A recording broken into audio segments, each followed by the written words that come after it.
Vamos dar início aqui aos nossos estudos. Boa tarde a todos, os amigos. Hoje é dia 10 de novembro de 2025. Acabei novembro, quase final do ano, né, gente? E nesse Poxa, horário, Já nós estamos no Natal, já praticamente. já estamos estamos. Podem fazer a árvore. começar a decorar minha casa. Black É isso Friday já aí. está. Então, nesse horário, 16 horas, nós estudamos essa obra de Allan Kardec, O Livro dos Espíritos. O meu já está meio velhinho, capinha meio suja, de tanto que a gente estuda essa obra, né? Essa publicação de Kardec. Hoje nós vamos começar estudando a parte terceira, capítulo 6 da Lei de Destruição, a pergunta 758A. 758A. 58. A, né? Tem um Azinho aí, 758A.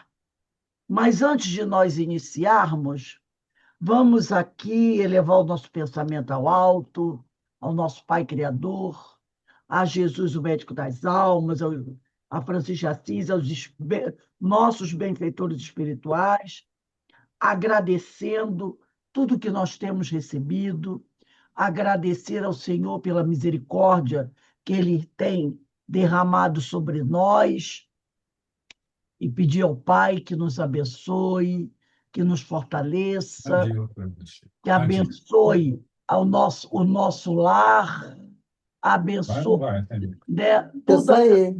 todos os amigos, os familiares e principalmente aqueles nossos irmãos muito necessitados. E, mais uma vez, nós temos, né, lá acho que é em Santa Catarina, né, aquela cidade que foi destruída por aquela tempestade, por aqueles ventos terríveis.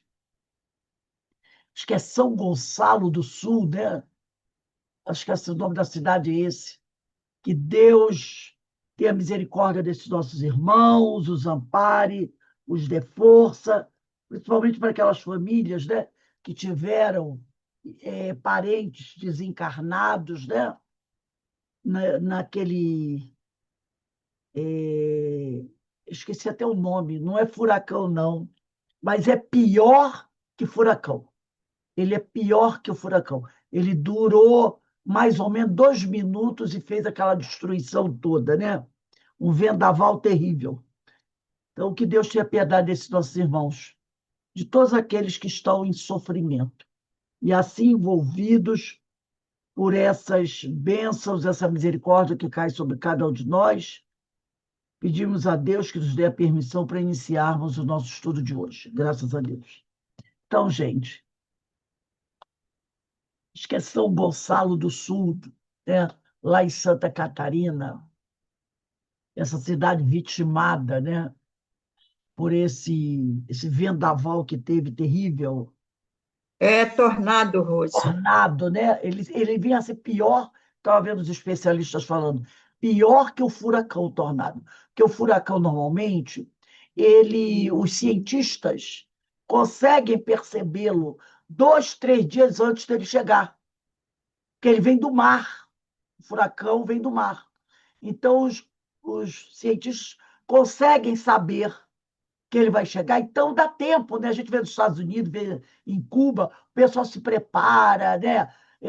Bota madeira nas janelas, aquela coisa toda. Vão para lugares para se proteger. Mas o tornado não. O tornado vem da terra. E o tornado não tem como prever. Você só prevê assim, vai ter um vento forte, mas não imagina que é um tornado, né? E ele é assim, 2 minutos, ele arrasa tudo. Então, os cientistas, Deus estavam dizendo que ele é pior. Então, nós, né, que somos trabalhadores de Jesus, temos que estar sempre prontos, né, para ajudar da forma que for. No nosso caso, podemos ajudar através da prece, orando, né, todos os dias para aquelas famílias, né, que possam ser amparadas, principalmente aquelas que tiveram perdas, né, não só materiais, mas perdas físicas. né, desencarnes. Tem uma menina de 14 ou 15 anos que desencarnou, né? Então, sempre rezando, pedindo a Deus por esses nossos irmãos. Então, vamos dar início aqui ao nosso estudo, né? Como eu falei, da questão 758A de O Livro dos Espíritos. Então, são as questões muito interessantes que vale a pena a gente prestar atenção. Eu vou, antes de ler a 758A, eu vou ler a 758. Poder-se-á considerar o duelo como um assassínio por parte daquele que, conhecendo a sua própria fraqueza, tem a quase certeza de que sucumbirá? Aquele que vai participar de um duelo e tem certeza que vai morrer porque o outro é mais poderoso. E eles respondem: é um suicídio. O duelo é um suicídio. 758A. E quanto e quando as probabilidades são as mesmas para ambos duelistas. Quer dizer, os dois têm o mesmo poder, mesma capacidade, né, de luta. Haverá assassínio ou outro, ou suicídio? A eles, um e outro. Quando ambos têm a mesma capacidade, são poderosos, têm o mesmo poder de armas, o que acontece? É assassínio ou suicídio? E eles respondem: um e outro são a mesma coisa. Um e outro, né? E aqui ele vai dizer o seguinte: em todos os casos, mesmo quando as probabilidades são idênticas para ambos os combatentes, o duelista incorre em culpa, primeiro, porque atenta friamente e de propósito liberado contra a vida do seu semelhante. Depois, porque expõe inutilmente a sua própria vida sem proveito para ninguém. Então, aquele duelista que vai enfrentar alguém com a mesma capacidade de fogo que ele está cometendo um assassinato e um suicídio. Assassinato porque ele, sem uma razão racional necessária, que não existe razão para isso, ele vai tirar parte para uma luta visando matar o outro. E segundo, que mesmo se acreditando todo-poderoso, ele pode acabar morrendo, porque o outro também se considera todo-poderoso. E sem proveito para ninguém. Então, ele incorre num assassinato e suicídio ao mesmo tempo. Quer dizer, será punido duplamente. Se vencer, porque tirou a vida de outra pessoa. E se morrer, porque se expôs a isso sem nenhum proveito. Então, é muito interessante a resposta. Agora nós vamos ver essa questão 759, que ela é muito interessante. Por quê? Porque quando a gente fala de duelo, todo mundo pensa no quê? Naqueles duelos né, do século XIX, século XVIII, dois homens com espada puxando arma, aquela coisa toda. Mas hoje em dia, pleno século XXI, a gente também tem o duelo. Olha a pergunta de Kardec. Que valor tem o que se chama ponto de honra? Né? Ponto de honra. Vou lavar minha honra, lavar, enxaguar, né? Botar lá para torcer a minha honra. Em matéria de duelo, olha o que eles respondem aqui. Orgulho e vaidade. Dupla chaga da humanidade. Lembra quando Jesus falou? Se alguém te bate numa face, oferece a outra? Mas como é que eu fico, né? Meu orgulho, minha vaidade. Então ele fala aqui, orgulho e vaidade, dupla chaga da humanidade. Que somadas, se você somar o orgulho e a vaidade, vai gerar o quê? O egoísmo.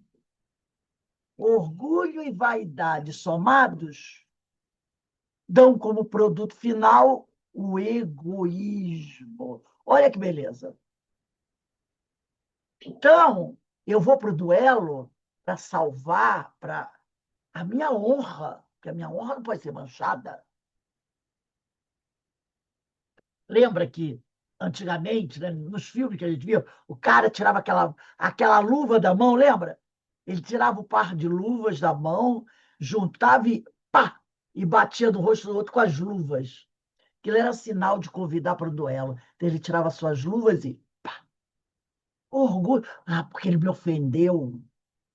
A minha moral, o nome da minha família. Vamos para o duelo. Então, o que ele diz aqui?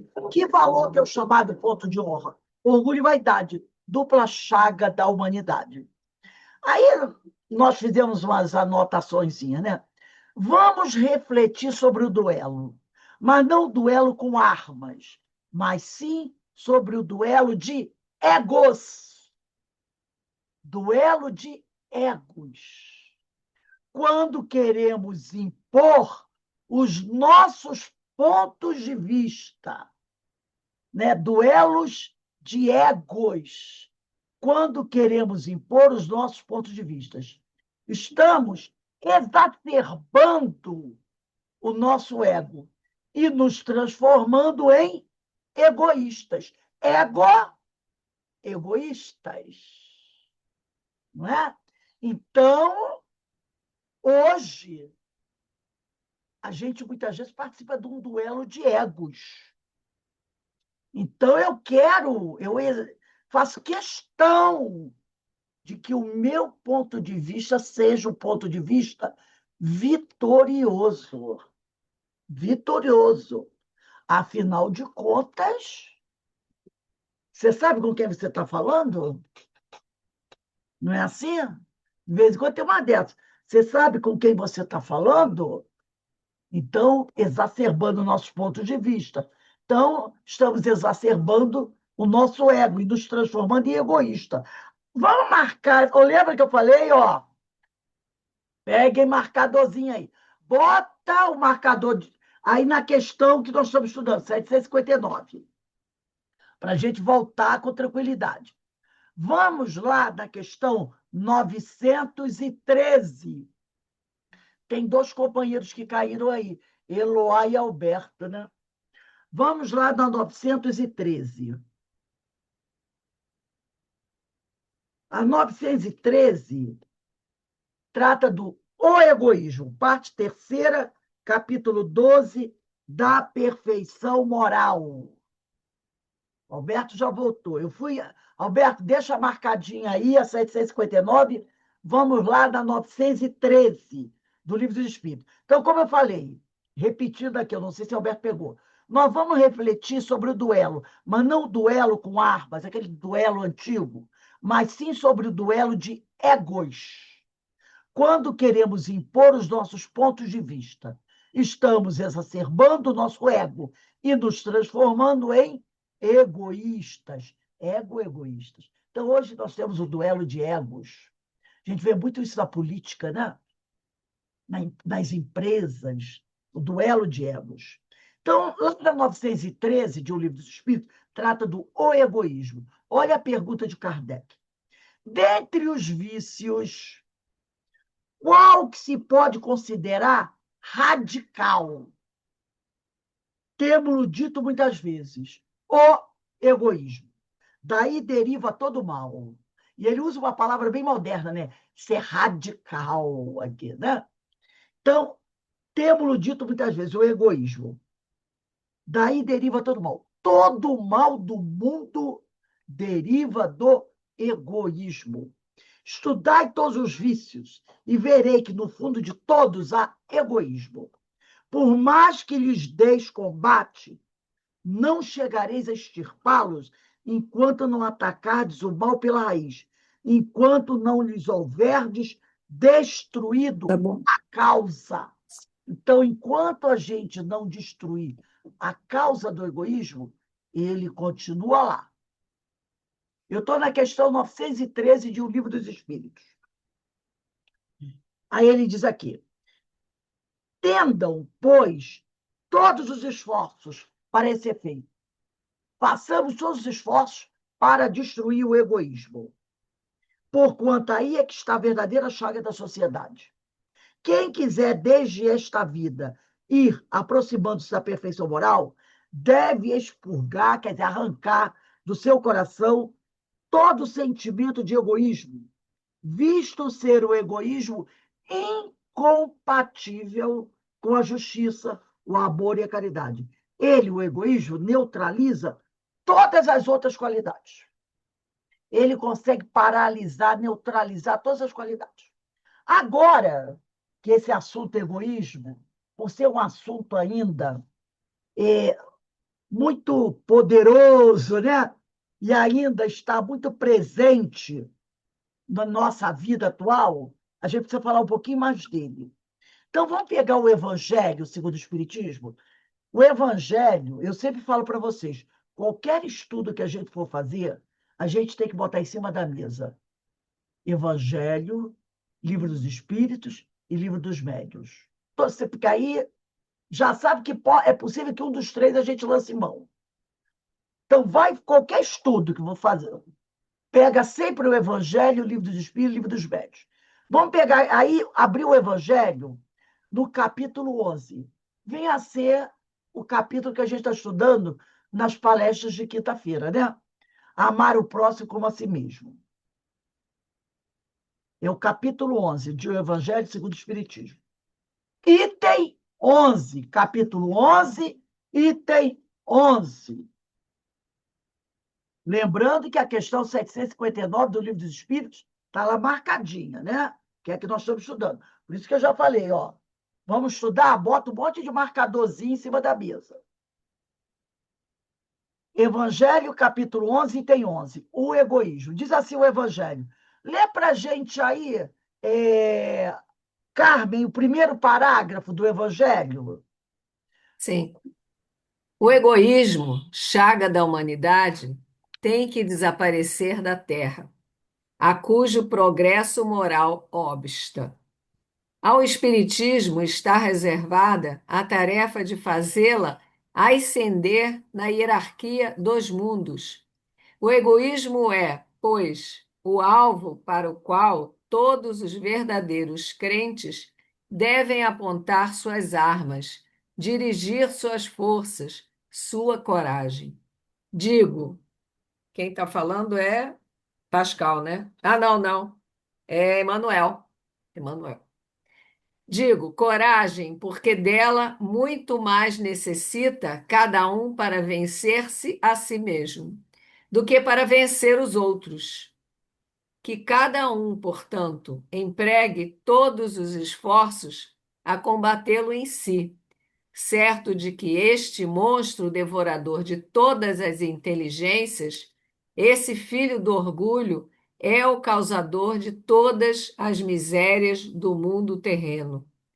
É a negação da caridade e, por conseguinte, o maior obstáculo à felicidade dos homens. E daí, Ana, lê o segundo parágrafo. Jesus vos deu exemplo da caridade e Pôncio Pilatos do egoísmo. Pois quando o primeiro, o justo, vai percorrer as santas estações do seu martírio, o outro lava as mãos dizendo, que me importa? Animou-se a dizer aos judeus, este homem é justo, por que o quereis crucificar? Entretanto, deixa que o conduza ao suplício. Então, gente, só, Pôncio Pilatos, ele, sabendo da inocência de Jesus, mas ele estava preocupado com o seu bem-estar e deixa que crucificassem Jesus. Por quê? Ele percebeu que Jesus é inocente. Ele disse, não vejo nesse homem nenhum crime, nenhuma culpa. Ele até mandou bater em Jesus, né, para ver se o sofrimento de Jesus acalmava os judeus.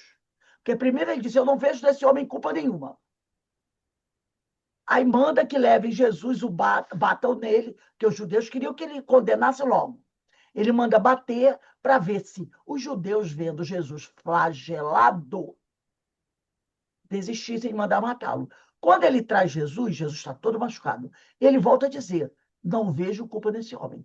Mas os judeus ameaçam Pilatos. Olha, se você não matá-lo, nós vamos escrever para César dizendo que você está protegendo um inimigo de César. Que esse homem ameaçou, né, destruir César, Roma. E aí ele, preocupado em perder o posto dele e a vida, ele manda que crucifiquem. Vera, lê o último parágrafo aí.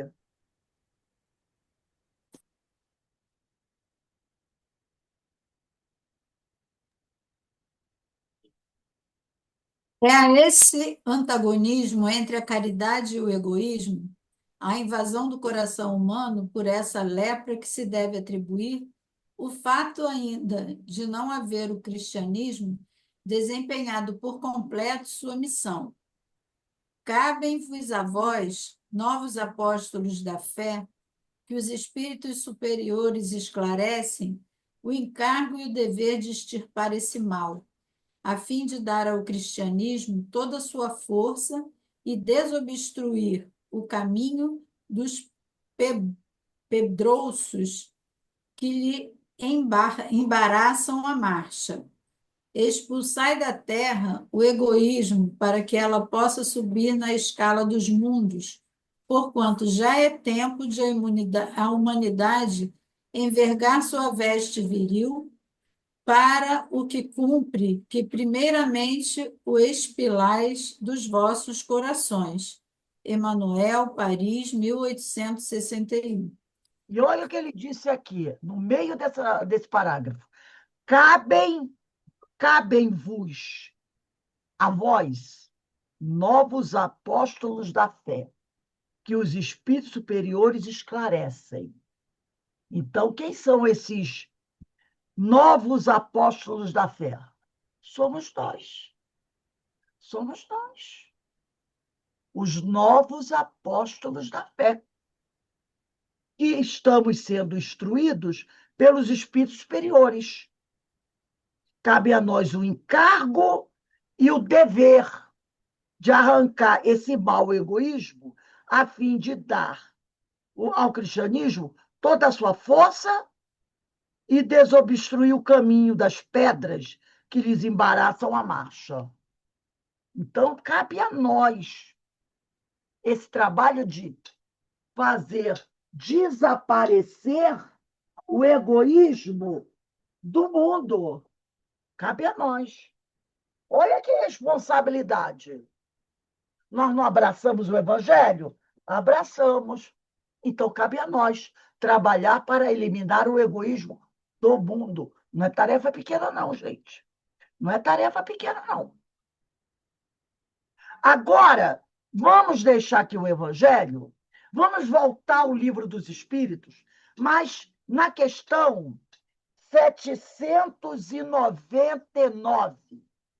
799. A 759 está marcadinho lá. 799. Olha a pergunta, está na parte 3ª, capítulo 8 da Lei de Progresso. 799. 799.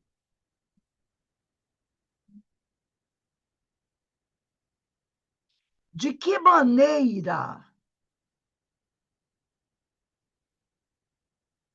pode o Espiritismo contribuir para o progresso? De que maneira pode o Espiritismo contribuir para o progresso? Destruindo o materialismo, que é uma das chagas da sociedade. Ele faz que os homens compreendam onde se encontram seus verdadeiros interesses. Deixando a vida futura de estar velada, quer dizer, coberta, né? Pela dúvida, o homem perceberá melhor que, por meio do presente, o hoje lhe é dado preparar o seu futuro, abolindo os prejuízos de seitas, castas e cores. Ensina aos homens a grande solidariedade que os há de unir como irmãos. E uma forma que eles falam que isso vai acontecer é a gente e destruindo, acabando com o egoísmo no mundo. Porque egoísmo não está em concordância com a solidariedade. Egoísmo é hoje só, amanhã não tem mais. Então, como diz o outro, né? Em dia de pouco, meu pirão primeiro. É tudo assim, né? Primeiro eu, segundo eu e terceiro também eu. É sempre assim. Olha aí o duelo. Duelo de egos. É um duelo de egos. A minha ideia, o meu ponto de vista tem que prevalecer. Né? E aí, eu vou pegar esse livrinho aqui, que é um livro que a gente estuda no nossa irradiação para encarnados, chamado Pai, perdoa-lhes, Pai, perdoa-lhes, do Carlos Bacelli, irmão José, e no final, ó, porque não sabem o que fazem. Pai, perdoa-lhes, porque não sabem o que fazem, né? Lá, no capítulo 70, o capítulo 70 diz assim: decisões difíceis. Sempre que tenhas de tomar qualquer decisão difícil envolvendo a vida e as pretensões de alguém, busca fazê-lo de maneira mais isenta possível. Não defendas o teu ponto de vista, intentando arrasar quem pensa diferente de ti. Porque muitas vezes a gente é assim, né? Eu quero que o meu ponto de vista prevaleça. Aí eu faço o quê? Eu quero arrasar com o ponto de vista do outro, para mostrar que a minha ideia é a melhor. Aí continua aqui o irmão José. Se as ideias podem ser discutidas, as pessoas devem ser respeitadas. Se o médico não soubesse separar a doença do doente, em vez de exímio cirurgião que salva, ele não passaria de mero fornecedor de atestados de óbito. Quando a defesa da verdade se transforma em caso pessoal, a paixão distorce a realidade e comete injustiça. Que a paixão é outra coisa, né? Outro, muito ligado ao egoísmo. A paixão não só por outra pessoa, é meu, é minha pessoa, é minha mulher, é egoísta, é meu. E a paixão por alguma coisa que você tenha. É meu, não aceito dividir com ninguém. E ele encerra dizendo assim: no combate às trevas, não há necessidade de que se invista contra elas. É suficiente fazer luz. Então, eu achei fantástica essa opinião dele. No combate às trevas, você não precisa partir para cima dela de espada em punho para travar o duelo contra ela. Basta que você faça luz. E as trevas se dissipam. E, encerrando essas citações, eu trouxe aqui o livro Cirurgia Moral, que eu uso no meu Evangelho no Lar.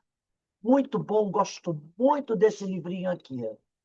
É do João Nunes Maia, pelo espírito Lancelin. Cirurgia Moral. É a cirurgia que a gente tem que fazer em nós mesmos.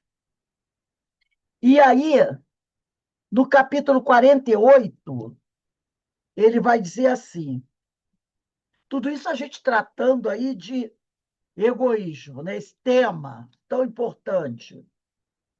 Ele vai dizer assim: a humildade é uma força que deve estar sempre presente em nossos caminhos. Ela estabiliza as nossas condições emocionais, abrindo para nós perspectivas novas dentro daquilo que antes não aceitávamos. Esse é o capítulo 48, Aceito o Inevitável. Ela nos abre as portas do entendimento para aceitar o inevitável, que é o melhor para a nossa vida.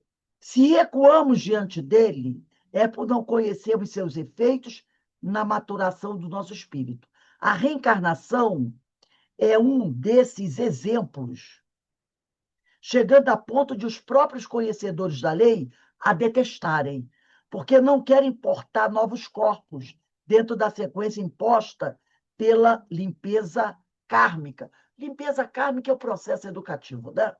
Esses sofrerão mais, porque ela não vai deixar de existir, apesar das resistências alimentadas pela ignorância e pelo egoísmo, né? Porque os egoístas, eles não gostam de ouvir falar em reencarnação. E para a gente, ainda faltou mais um trechinho aqui do Evangelho. Evangelho, capítulo 7. Vamos lá no Evangelho, capítulo 7. Capítulo 7, os pobres de espírito. Item 11, ainda o item 11. Capítulo 7, item 11, terceiro parágrafo. Alberto, lê para a gente. Capítulo 7, item 11, terceiro parágrafo. Vamos lá. Terceiro parágrafo. É A instrução, humildade. Alberto, é instrução dos espíritos, o orgulho e a humildade. Então vamos lá. A humildade é virtude muito esquecida entre vós. Bem pouco seguidos são os exemplos que dela se vos têm dado. Entretanto, sem humildade, podeis ser caridosos com o vosso próximo?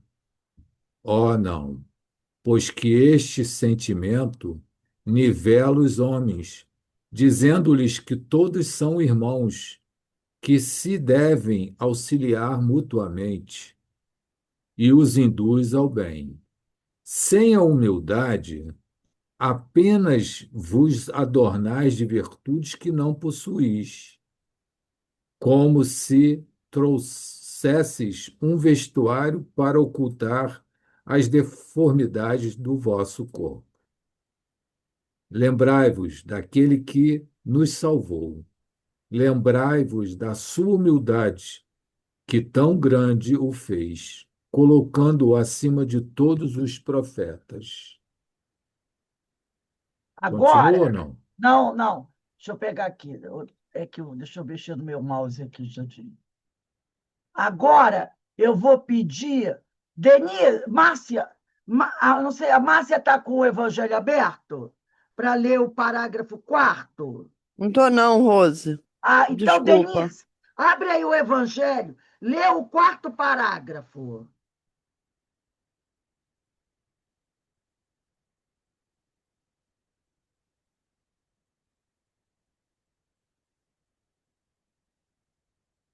A Denise está aí? Verinha, lê o 4º parágrafo do item 11. Do item 7. 4º parágrafo do capítulo 7, do item 11. O orgulho Isso. é o terrível adversário da humildade. Se o Cristo prometia o reino dos céus aos quais pobres, é porque aos mais pobres, é porque os grandes da terra imaginam que os títulos e as riquezas são recompensas deferidas aos seus méritos e se consideram de essência mais pura do que a do pobre. Julgam que os títulos e as riquezas lhes são devidos, pelo que, quando Deus lhes retira, o acusam de injustiça. Ó, irrisão e cegueira! Pois então, Deus vos distingue pelos corpos? O envoltório do pobre não é o mesmo que o do rico? Terá o Criador feito duas espécies de homens? Tudo que Deus faz é grande e sábio. Não lhe atribuais nunca as ideias que vossos cérebros orgulhosos engendram. Agora vamos para o último parágrafo do item 11, no capítulo 7.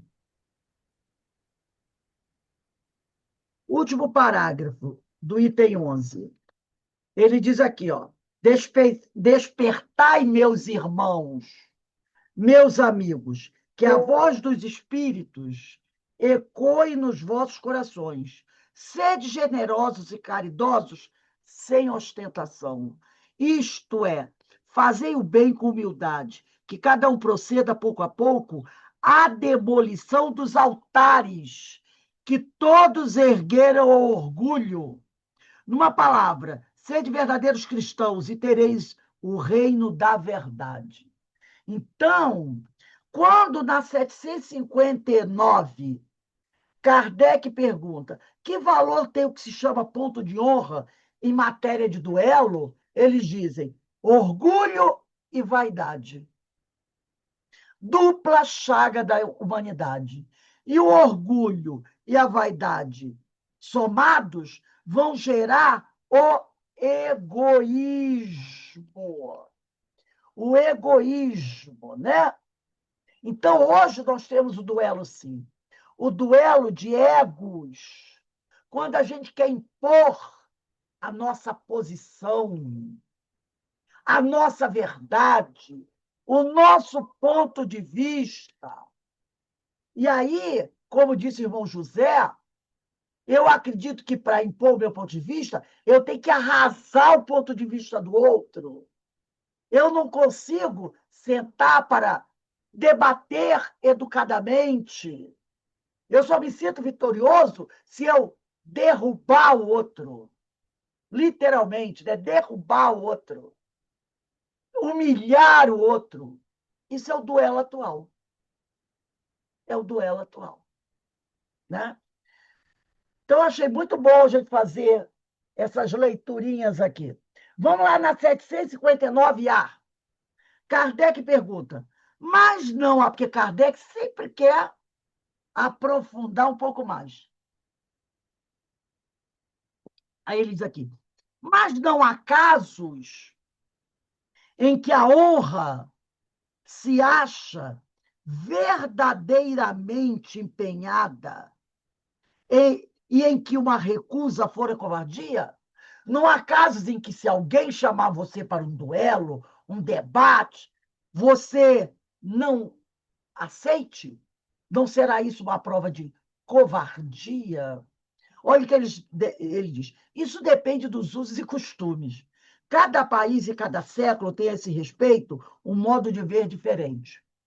Quando os homens forem melhores e estiverem mais adiantados em moral, olha o que ele está dizendo aqui. Quando os homens forem melhores e estiverem mais adiantados em moral, compreenderão que o verdadeiro ponto de honra está acima das paixões terrenas e que não é matando nem se deixando matar que repararão agravos. É igual hoje. Se você percebe que aquele companheiro está querendo... Você começa a conversar com alguém sobre um assunto. Você vai discutir, conversando com a pessoa, mas você percebe que a outra, ela, na verdade, ela quer dominar a conversa. Ela quer que você aceite, de qualquer maneira, a opinião dela. Aí, o que muitas vezes a pessoa faz? Continua, né? Não, mas veja isso. Aí o outro, não, aí aquilo vai crescendo, não vai crescendo. Às vezes não sai uma boa discussão, até uma briga.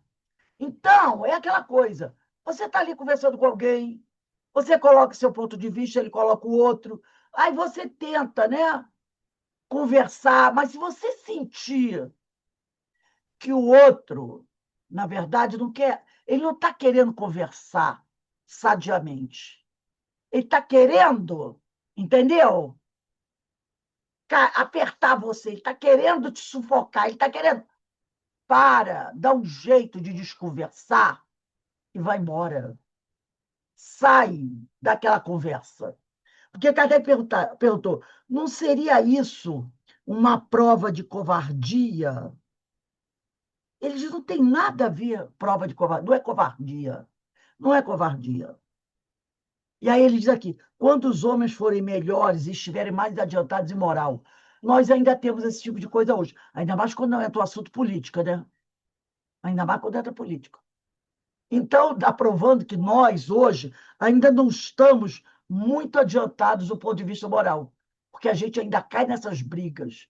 Gente, a gente vê até que a coisa, às vezes, começa ali e termina em morte, não é? Às vezes essas discussões terminam em morte. Um vai lá dedicado a pegar a arma, atira no outro, um aperta o pescoço do outro, termina em briga, confusão.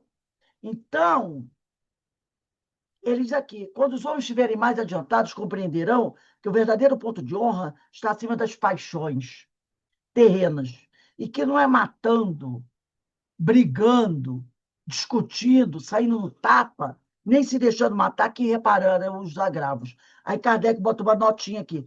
A mais grandeza e verdadeira honra em confessar-se culpado o homem se cometeu alguma falta, ou em perdoar se de seu lado esteja a razão, e qualquer que seja o caso, em desprezar os insultos que o não podem atingir. Então, na hora, percebeu que a coisa está crescendo e que o outro companheiro, na verdade, ele não quer conversar sadiamente, ele quer impor a razão dele, ele quer partir para cima, ele quer convencer você que a tua opinião está errada, a dele está certa. Dá um jeito de cortar o assunto, pede licença, diz que vai beber uma água, vai ao banheiro, sai de cena. Pode ser que alguém diga para você, tem sangue de barata, pô, você não sabe discutir, vai lá, vai deixar o outro impor a razão dele sobre a sua. Não importa, sai de cena, porque aquilo não vai terminar em boa coisa. Vamos lá para a questão 760. Kardec pergunta assim, aqui a gente vai tratar de um tema muito importante e muito atual, a pena de morte. A pena de morte. 760.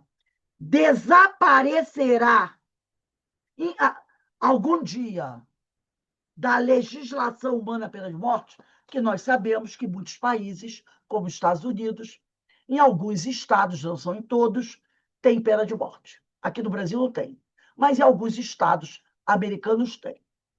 Então ele pergunta, desaparecerá um dia da legislação humana a pena de morte? Tem outros países também que tem. Aí ele diz aqui, incontestavelmente desaparecerá, e a sua supressão assinalará um progresso da humanidade. Quer dizer, quando essa pena de morte não mais existir,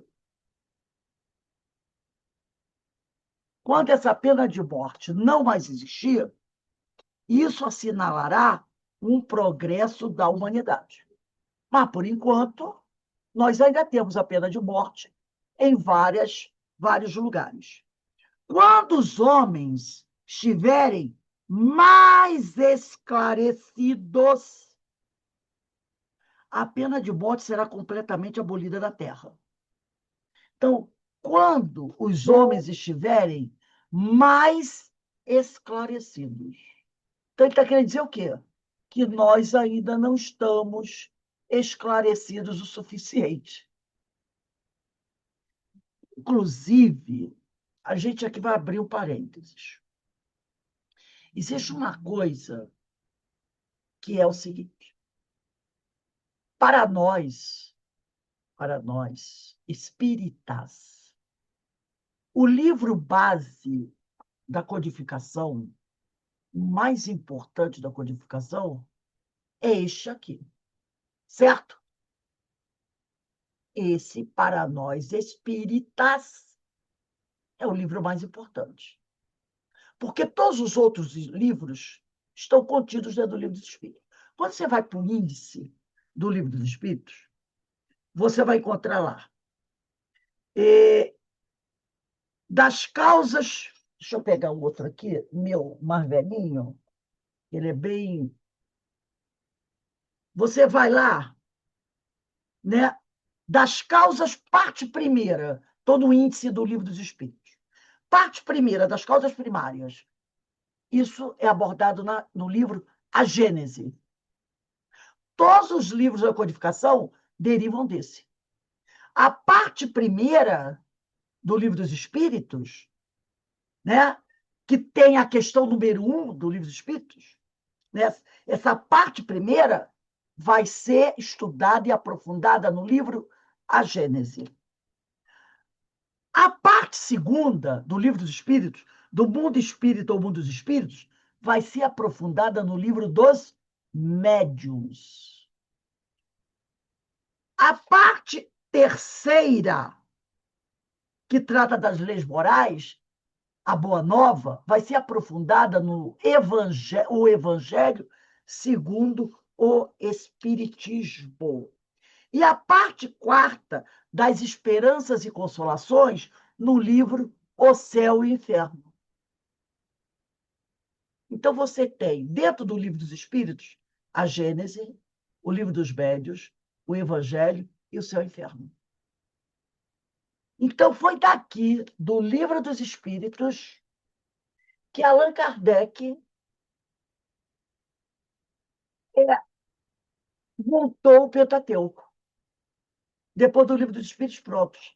Eles foram pegando primeira parte, segunda parte, terceira parte, quarta parte. Então, da parte primeira, sai a Gênese, quem quiser no seu índice colocar aí. Da parte primeira é a Gênese.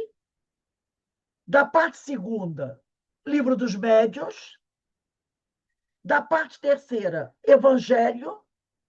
E da parte quarta, O Céu e o Inferno. Então, esse livro aqui é o livro mais importante. Da parte quarta, O Céu e o Inferno.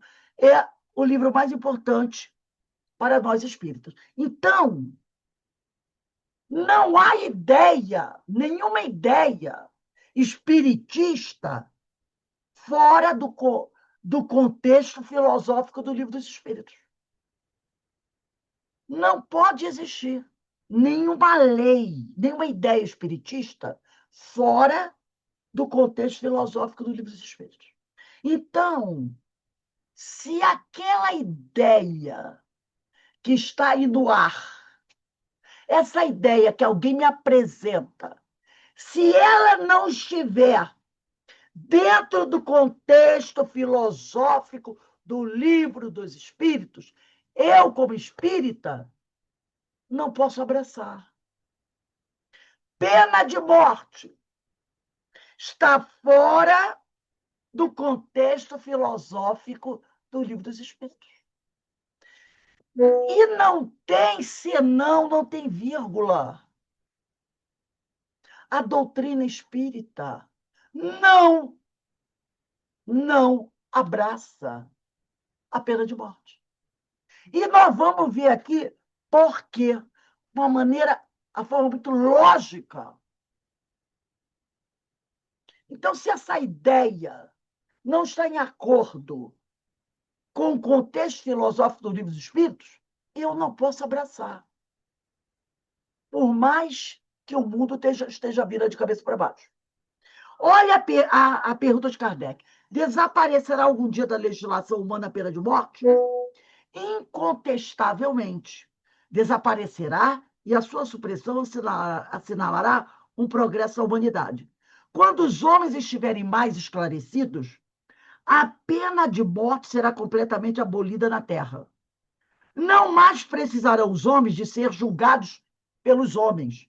Refiro-me a uma época ainda muito distante de vós, porque o dia que os homens não precisarem mais serem julgados por outros homens, a nossa consciência falará por nós. Entendeu? Então, a minha consciência diz, não faça isso, eu não farei. E eu não fazendo, eu não precisarei ser julgado por outros homens. Mas, como ele diz aqui, isso ainda está muito distante de nós. Aí, vamos fazer aqui uma pequena reflexão sobre a pena de morte. Ele diz, homens mais esclarecidos. Gente, a pena de morte, ela é inócua. Ela é inócua, ela é sem sentido. Dentro da filosofia espírita, a pena de morte é inócua. Sabe por quê? Somos espíritos imortais. A pena de morte não mata. Não mata espíritos imortais. Ela apenas transfere o espírito para outra dimensão. ele retorna para o mundo espiritual, onde esse espírito continuará agindo, só que agora sem ser percebido. Entendeu? Ele vai continuar agindo, só que agora sem ser percebido. Se você vê um ladrão chegando, você olha à distância, vê um cara correndo com arma, você está vendo ele. Mas o desencarnado, você não vê ele se aproximar. Não se dá fim ao mal, dando fim à existência física. Você não acaba com o mal matando pessoas, pois o espírito é imortal. Ele continuará atuando e influenciando os encarnados e outros desencarnados para se juntarem com ele. Porque se ele quer te atacar, te fazer mal, e acha que ele sozinho tem pouca força, ele convoca quem? Outros espíritos iguais a ele. Forma uma quadrilha, só que uma quadrilha de desencarnados. A pena de morte, ela não tem o aspecto educativo. Ela apenas acaba com os corpos. Transfere o espírito para outra dimensão. Mas ela não o mata. Nós vimos essas, eu considero chacina, 121 pessoas mortas, entre eles 4 policiais. Eu concordo, para mim é matança. Porque era a primeira polícia para lá para entregar aquele documento, era um documento para as pessoas comparecerem, né? Esqueci agora, né? Era para entregar aquele documento. Alberto, vê se você lembra aí. Quando a polícia... Mandato de busca. Era mandado de busca. Se transformou em 121 mortes. Que mandado de busca é esse? Agora eu perguntei. A maioria ali, porque eu não quero generalizar, porque eu não sei, eram pessoas ligadas às facções de crime, certo? Tinha o garoto de 14 anos que tirava fotos no Facebook com armas, e o apelido dele era um apelido ligado à violência, ao homem de quase 60 anos que morreu ali. Pessoas ligadas à violência. Pergunto, mataram 121 pessoas. O mal acabou? Não. Eles continuam exatamente iguais. E agora, muitas vezes, quando despertarem, cheios de ódio por aqueles que fizeram isso com eles. Então lá, o mal continua. Ontem tiraram uma foto. Lá do alto do morro, onde era a sede deles, já tinha um outro lá com a arma na mão, um soldado deles. Entendeu? Então, o mal não acabou. Só porque mataram 121 pessoas, só mataram corpos, porque aqueles 121 estão vivos. Olha o poder de fogo que eles têm. Agora, invisíveis. Porque a raiva deles, o caráter, a moral inferior, continua ali. E planejando coisas para afetar aqueles que eles odeiam. E agora o número que eles odeiam aumentou, né? Vamos dar nota de Kardec, da 760, nota de Kardec. Sem dúvida, o progresso social ainda muito deixa a desejar. É verdade. Porque a ideia de quando a polícia invade um lugar é retirar dali os criminosos e tem que ocupar o espaço. Não é verdade? O Estado tem que ocupar o espaço. Por quê? Projetos sociais, escola. Porque tirar aqueles homens e não ocupar o espaço, amanhã outros vão ocupar aquele espaço. Acabar com a venda de internet gato, acabar com a história de obrigar as pessoas a comprar um bujão de gás que eles querem, outras coisas. Então, o Estado tem que ocupar. Se o Estado não ocupar, não adianta nada. Você tirou um grupo, amanhã entra outro grupo para dominar. Então, ele diz aqui, sem dúvida, o progresso social ainda muito deixa a desejar. Mas seria injusto para com a sociedade moderna, no seio dos povos mais adiantados, quem não visse o progresso nas restrições postas à pena de morte e à natureza dos crimes a que a sua aplicação se acha limitada. Se entre esses mesmos povos compararmos as garantias de que a justiça procura cercar o acusado, a humanidade de que usa para com ele, mesmo quando reconhece o culpado, com o que se praticava em tempos que ainda não vão muito longe, não poderemos negar o avanço do gênero humano na senda do progresso, né? Então, hoje, né, ao contrário do passado, a pena de morte diminuiu o número de países que adotam a pena de morte. Antigamente era quase todo mundo mandava matar, né? Quase todo mundo, né? Inclusive aqui no Brasil, né? Então, hoje, nós não temos mais a pena de morte. Alguns países não têm. Isso já é um progresso. Mandá-lo para as penitenciárias, ao invés de afogá-los, fuzilá-los, enforcá-los, queimá-los, né? Já é um progresso. Não podemos negar isso. Então, as garantias que os prisioneiros têm hoje, né, na nossa legislação, é, é muito superior ao que se existia no passado, tá? Então, houve sim um progresso. E como ele diz aqui, não podemos negar o avanço do gênero humano na senda do progresso, mas ainda é um progresso pequeno. Ainda é um progresso pequeno. Não podemos negar. Mas, se comparado ao que existia, né, no passado, nós estamos numa situação melhor do que existia no passado.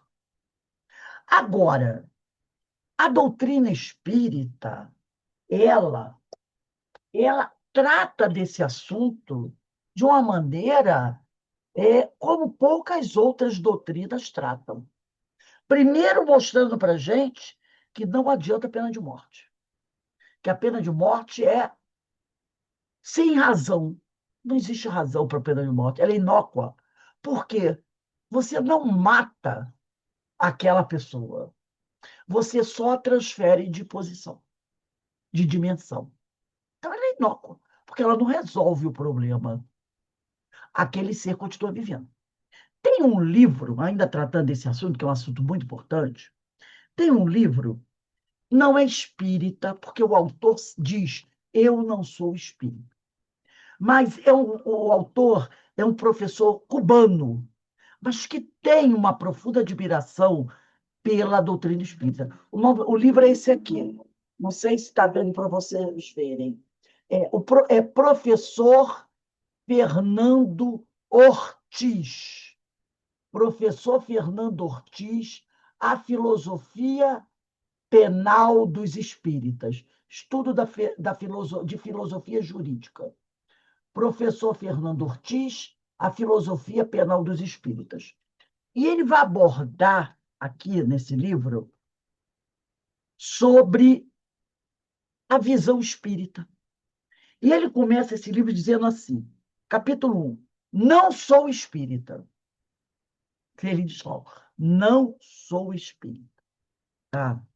Não admito, nem repilo, nem sequer discuto os princípios da filosofia espírita. Então, ele diz aqui, não admito, nem repilo, nem sequer discuto os princípios da filosofia espírita.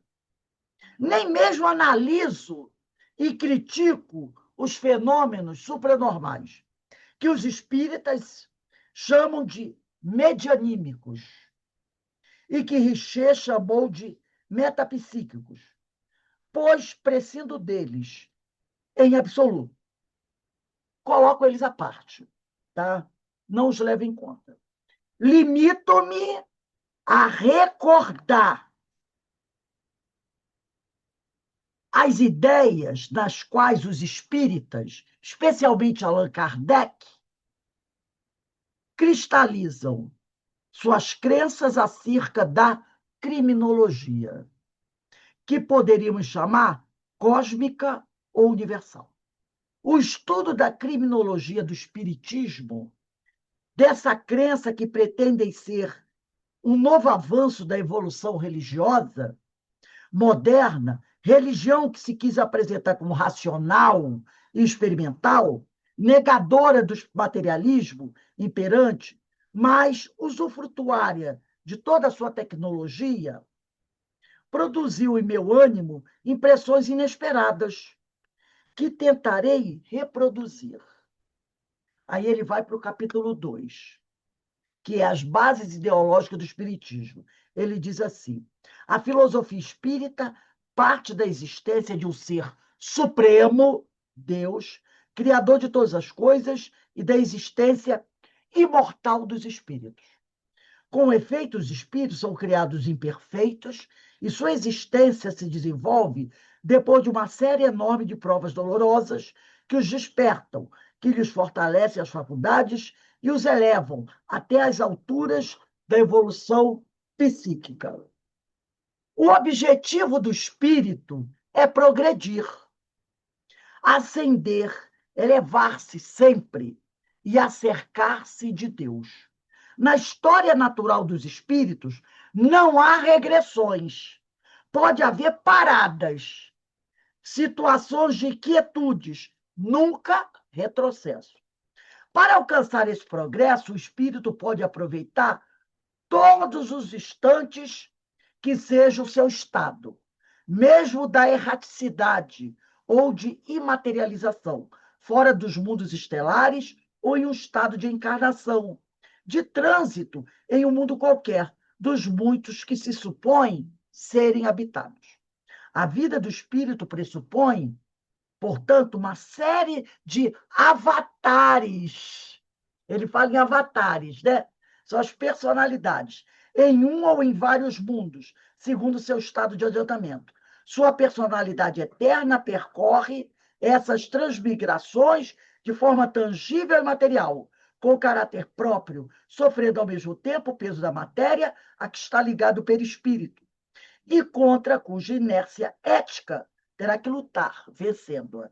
E aí está a prova, a dor que prepara a consciência, e é o acicate da experiência propulsora do progresso.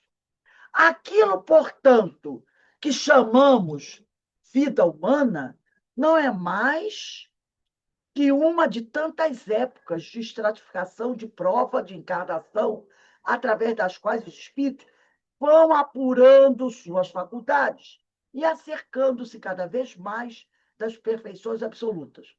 Por isso, o espírito, ao encarnar em um corpo humano, traz do além e de suas vidas passadas uma personalidade já plasmada com caracteres próprios. Aí, já encerrando, ele vai dizer aqui, no capítulo... Opa, peraí um instantinho. No capítulo 21, a pena de morte. Aí ele vai abordar a pena de morte. Se é certo, ele começa fazendo uma pergunta, se é certo que há delinquentes incorrigíveis, e nisto convém os espíritas, aceitarão eles a pena de morte imposta pelos homens? Ele faz uma pergunta. Se é certo que há delinquentes incorrigíveis, e nisto convém os espíritas, quer dizer, afirmam os espíritas, aceitarão eles, os espíritas, a pena de morte imposta pelos homens?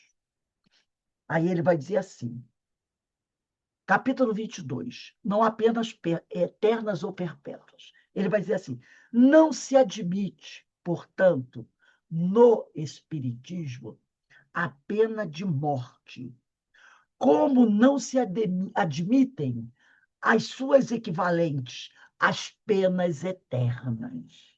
Então, no espiritismo não tem pena de morte, não se admite pena de morte, nem a tais penas eternas. A injustiça daquelas, pena de morte, entre os homens mortais, corresponde à injustiça das penas eternas entre os espíritos imortais. Tem que estar dizendo que a pena de morte, como as penas eternas, são uma injustiça, tanto para os encarnados como para o espírito imortal. Aí ele vai falar assim: a irreparabilidade, a desproporcionalidade, a incorrecionabilidade, a inexemplaridade, que obrigam a repelir entre os homens a pena de morte, levam a que se concebam como absurdos entre os espíritas as penas eternas. Porque, gente, olha só, para o espírito desencarnado, uma pena eterna é como uma pena de morte para a gente, não é? Aí eles aqui, o espiritismo, neste ponto, pretende apagar do pensamento religioso e filosófico este estigma atávico dos credos vulgares. O inferno, que é a pena eterna, não é? Você vai ficar queimando no inferno ad eterno. O inferno, a pena eterna, é uma grande injustiça, um grande absurdo. A Deus não convém o ofício de verdugo das almas. O que Deus falou? Eu não quero o fim do pecador, eu quero o fim do pecado. Eu não quero a destruição do pecador, eu quero a destruição do pecado. Então, a Deus não convém o ofício de verdugo das almas. Na criminologia de Deus, não há, pois, nem pena de morte, nem cadeias perpétuas. O inferno está substituído, isso aqui é muito interessante, gente, preste atenção. O inferno está substituído pelo purgatório, pela pena temporal. Enquanto os espíritos purgam suas faltas, enquanto sofrem em proporção ao que fizeram, enquanto sofrem em proporção ao que fizeram, sofrer, enquanto aprendem o que não sabiam, enquanto se purificam, enquanto progridem, enquanto se corrigem. Então, esse é o nosso purgatório. Esse é o nosso purgatório. É o que nós passamos aqui para nos corrigir. E ele diz aqui que a pena, que o sofrimento ele tem que ser proporcional ao que você fez, nem mais nem menos. E isso aqui, tá? Jesus, nós vamos encontrar, eu vou até fazer um comentário, que é um estudo que vem por uma outra aula, né? Deixa eu ver aqui, para ver se vai dar para a gente tocar nesse assunto agora. Não, eu vou deixar isso para a próxima aula. Mas a gente vai terminar esse pedaço. Essa história de que o sofrimento é proporcional ao que você fez. Então, aqui, enquanto aprendem o que não sabia, enquanto se purificam, enquanto progridem, enquanto se corrigem. Você está no purgatório. Então, o inferno está substituído pelo purgatório. O nosso purgatório é aqui. Então, não tem inferno. Enquanto você não se corrigiu, você está no purgatório. Aí ele diz assim, como disse Allan Kardec, em seu livro Céu e Inferno, que vem a ser o tratado de sua penalogia, né? De sua penalogia espírita. E Kardec vai dizer assim, o purgatório não é, pois, uma ideia vaga e incerta. É uma realidade material. Kardec disse isso. Que vemos, tocamos e sofremos. Está nos mundos de expiação. A terra é um deles. Aí os homens espiam o passado e o presente, em proveito do futuro. Depende de cada um postergar, deixar para amanhã, ou abreviar sua permanência, segundo o adiantamento atingido. O livramento se dá, ele diz aqui, né? O livramento se dá não por conclusão do tempo, mas pelo mérito, próprio mérito, segundo as palavras do Cristo, a cada um segundo suas obras, o que resume a justiça de Deus.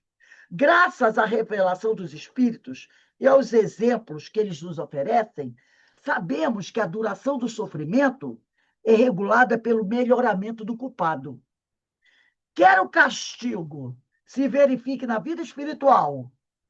Castigo quer dizer processo educativo se verifique na vida espiritual ou em terra, qualquer que seja a sua duração, tem sempre um termo próximo ou remoto. Tem sempre um final, que vai ser logo, dependendo se o meu adiantamento for rápido, ou lá no futuro, porque eu estou caminhando devagar.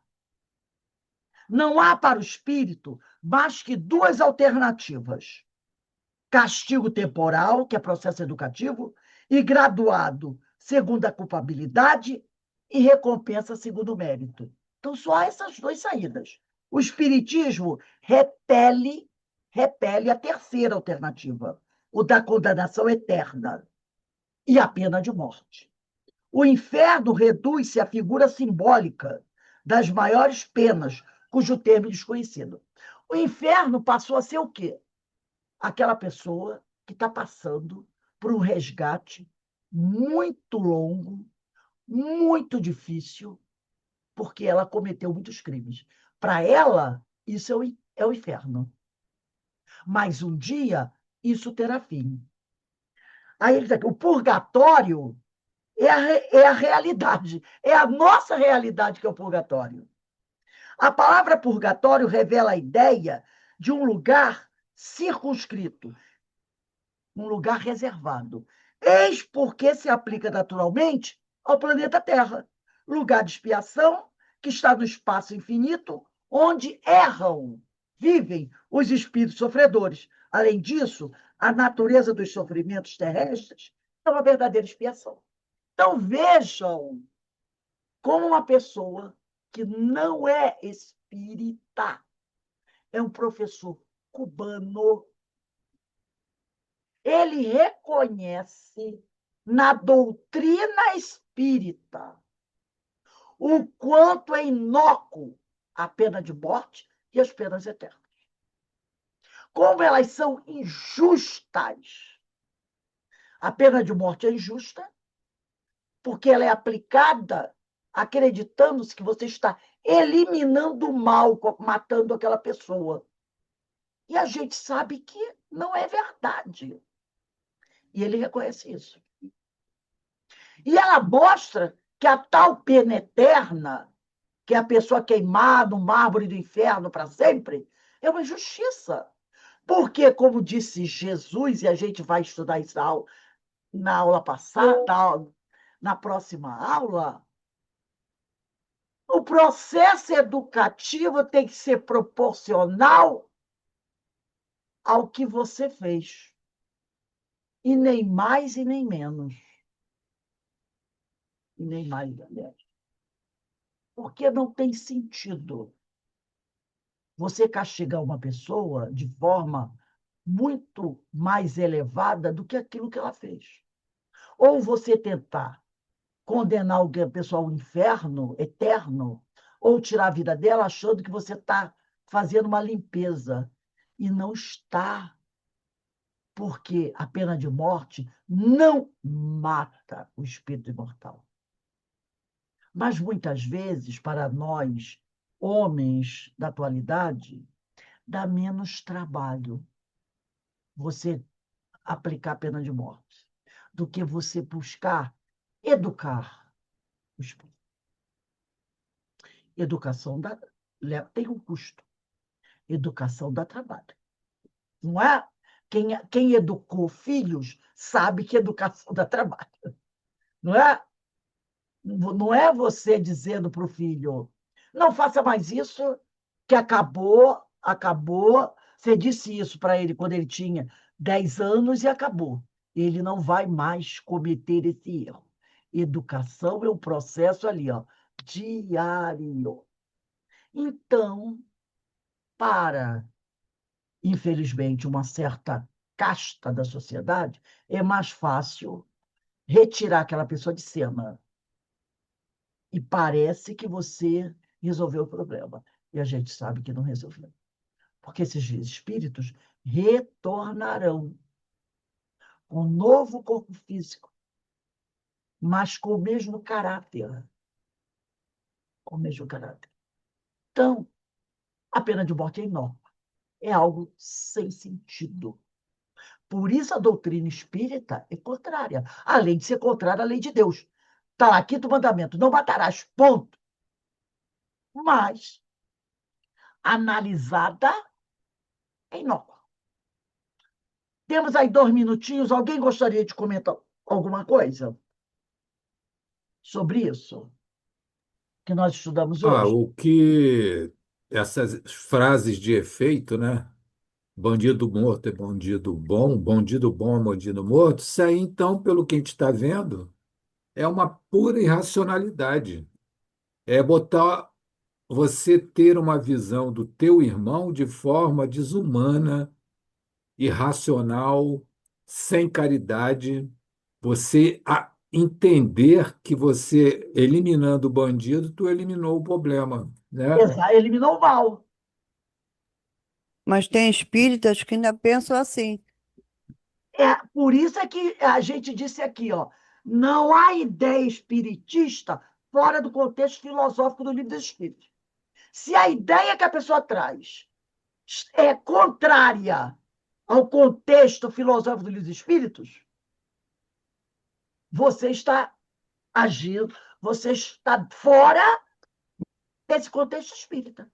Você não está seguindo o que nos trouxe os benfeitores espirituais. Você está querendo colocar uma ideia nova dentro da doutrina, trazer uma ideia nova dentro da doutrina. E não vai ser colocada, porque os benfeitores não aceitarão. Não aceitarão. É você querer fazer a doutrina a sua rota. Entendeu? Eu tenho uma dúvida, E Rose. contra o ensinamento Numa de Jesus situação, no Claro. Evangelho. Fale. Fala, Marlon. numa situação entre eu e outra pessoa, né? É, de morte. Ou eu ou ele. Olha Quando que a eu questão, cometo um crime, olha a eu estou, questão é eu a estou defendendo legítima minha defesa vida. que você está falando. Você está tratando da legítima defesa, não é? Isso. Mas a pessoa que eu tirei a vida, o espírito não vai se tornar um espírito vingador? Ela desejar acabar com você, porque você tirou a vida dele. Mas aí vai depender de você também. Porque aqui na questão 748, pergunta Kardec: em caso de legítima defesa, desculpa a Deus o assassino? Só a necessidade o pode desculpar. Houve realmente uma necessidade?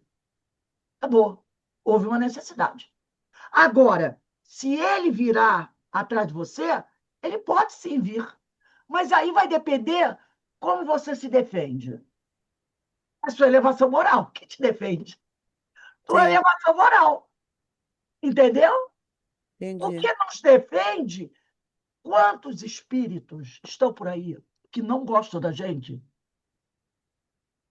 mas que você não tirou a vida dele? Por outras razões qualquer. Né? Você não tirou a vida dele, mas ele não gosta de você. Não gosta de você. É a nossa moral que nos defende. É o esforço que você está fazendo por se melhorar. É a A tal da moral está em primeiro sintonia. lugar, né, Rose? Claro, claro. É a tal da sintonia. É a tal da sintonia. Ele pode querer acabar com você, mas se ele está aqui e você está aqui, ó, ele pode até fazer um ventinho, mas não vai conseguir te atingir. Porque além de você estar fazendo esforço para se melhorar, ainda tem uns amigos espirituais para te ajudar. A não ser que você tenha que passar por uma prova grave para resgatar alguma coisa. Mas se não tiver, ele vai ficar querendo. E detalhe, ele ainda, ao ver você se esforçando, você pode estar servindo de um bom exemplo para ele. Entendeu? Ele fica ali batendo, tentando te derrubar. Não consegue, percebe.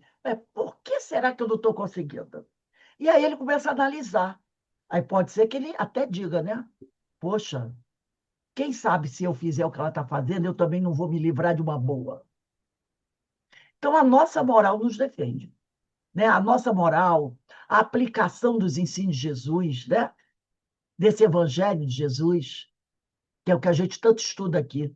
Não é basta estudar, temos que aplicar, aplicar. Aí nós conseguiremos nos libertar e nos protegermos dos ataques, né? Gente, semana que vem, nós vamos começar, questão 17, dia 17/11, a questão 761. É uma questão, um tema que a gente, esse tema sobre pena de morte vai dar para a gente fazer uns estudos muito interessantes. 17/11/25, 761, 761, tá? Então, nesse momento, vamos encerrando aqui o nosso estudo, que daqui a 15 minutos a gente começa o estudo do livro Dramas da Obsessão, agradecendo a Deus, agradecendo a Jesus por essas reflexões sobre esse tema. Hoje falamos de orgulho, vaidade e egoísmo, né? Sobre o duelo, esses embates, e começamos a falar sobre a pena de morte, né? Um assunto, infelizmente, ainda muito atual, né? Mas que, como nós vimos aqui, é uma questão inócua, que não tem sentido nenhum, porque é totalmente ineficaz. E que o Senhor nos abençoe e nos fortaleça, tá bom? Eu vou passar aqui para a Denise. Não, nem vou passar, porque eu não vou. Eu não vou baixar a gravação agora, não, porque está muito em cima da hora. Mas vamos dar uma paradinha agora, beber uma água, dar uma descansadinha. Daqui a 15 minutos a gente retorna. Um beijo no coração de todos.